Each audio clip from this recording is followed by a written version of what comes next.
Good morning, student. Once again, all of you are welcome in my chemistry class.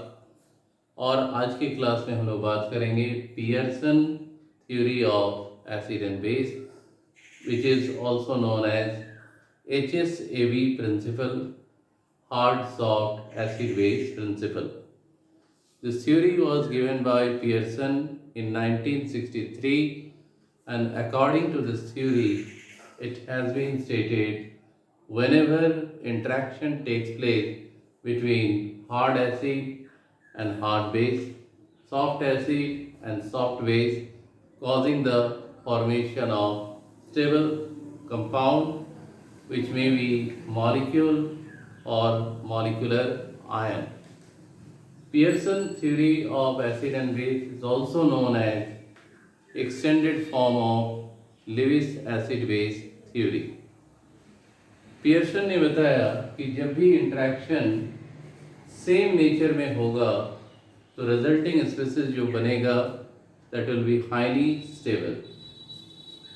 जैसे hard acid का interaction hard base के साथ causing the stability, soft acid का interaction soft base के साथ again causing stability, लेकिन hard acid और soft base के बीच में interaction causing instability, or it causes the formation of unstable compound which may be molecule or molecular ion. Similarly, soft acid plus hard base interaction, it also causes instability, which means the resulting species will be unstable, and this is known as Pearson HSAB principle, and it was produced by Pearson in 1963. अब यहाँ पर आते हैं कि Pearson ने कैसे classify किया acid और बेस को। जितने भी इलेक्ट्रॉन डिफिशिएंट स्पीसीज होंगे they are in the category of acid, और जितने भी इलेक्ट्रॉन रिच स्पीसीज होंगे they are in the category of basis.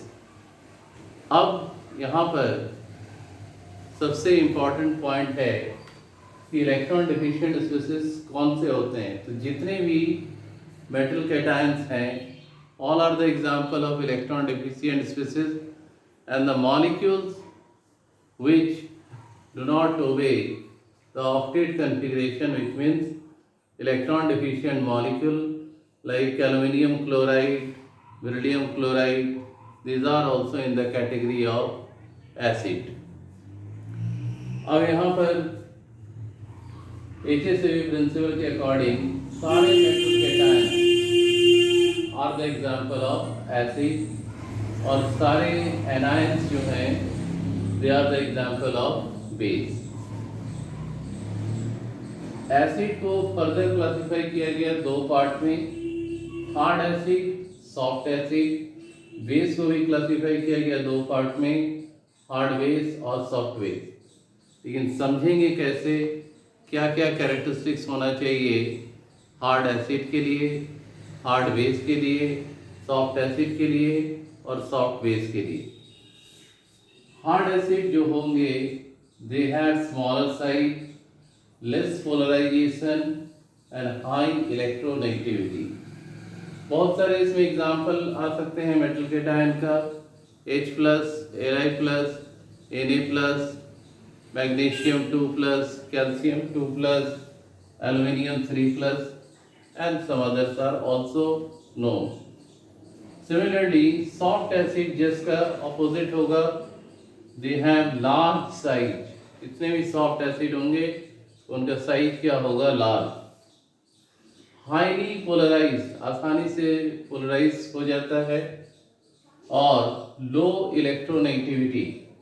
इसमें जितने भी हैवी मेटल्स हैं उनके जो कैटायंस होंगे जैसे Ag+, Hg+, Hg2+, Pb2+, and some others are also known are the examples of soft acid.